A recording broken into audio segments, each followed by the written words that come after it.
wasiir dowlaha wasaaradda arrimaha gudaha iyo xildhibaanada golaha deegaanka ee degmada Oodweyne ayaa maanta lagu soo dhaweeyay magaalada Oodweyne ee xarunta gobolka Daadmadheedh. Salaadiin cuqaal waxgarad odayaal iyo shacabka ku dhaqan magaalada Oodweyne ayaa ka qayb qaatay soo deynta xildhibaanada golaha deegaanka ee degmada Oodweyne oo xarigooda ay ka dambeysay gooyda xariga fiberka ee shirkadda Somcable. Maxamed Muuse Diiriye wasiir dowlaha amniga ee wasaaradda arrimaha gudaha ayaa ka mahadnaqay sida ballaaran ee loogu soo dhaweeyay gobolka Daadmadheedh.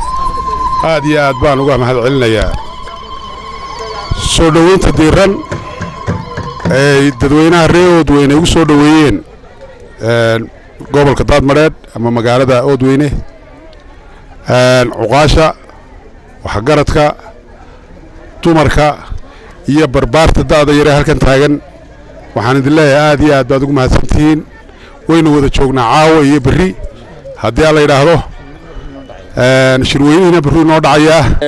duqa degmada Oodweyne Cabdixakiin Nuur Muuse iyo xildhibaanada golaha deegaanka ayaa dhamaantood isaga daba maray hadalka sheegayna inay dhamaatay khilaafkii yaraa ee soo kala dhex galay shirkadda ganacsi ee Somcable iyo shacabka gobolka Daadmadheedh iyagoo gacmaha is haystana ay soo galeen gobolka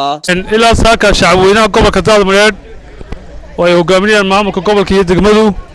xuqaasha waxgaradka ganacsatadu waxay diyaar u ahaayeen soo dhaweyntaada haddana shacabka Oodweyne way ku helanaayeen ku soo dhawo magaalada madaxda gobolka Daadmadheedh mudane wasiir kaybakay waa nin muwaadina waxa uu la mid yahay ganacsatada kale ee shirkadaha kale inala yaala dahabshiil Somtel ayuu la mid yahay ninkaas xarigiisa iyo hawshiisa nabadgeliyo waana soo dhaweeyna waxa Somaliland baan la xidhay anaguna madaxdii Somaliland baan waan ku qanacsanay xarigii Somaliland qof kasta reer Somaliland oo muwaadina inuu ku qanacaa Daadmadheedh dadweynaha gobolka Daadmadheedh ee sida quruxda badan loo soo dhaweeyay waan ugu mahadnaqaynaa ilaahay baa mahad oo dhan iska leh annagoo maxaabiisana laga qaaday deegaankayagan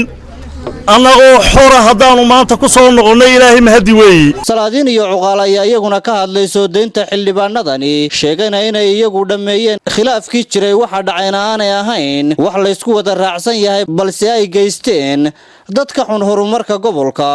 Muuse Salebaan Maxamed iyo Maxamed Foosi Maxamed warbaahinta qaranka Somaliland magaalada Oodweyne.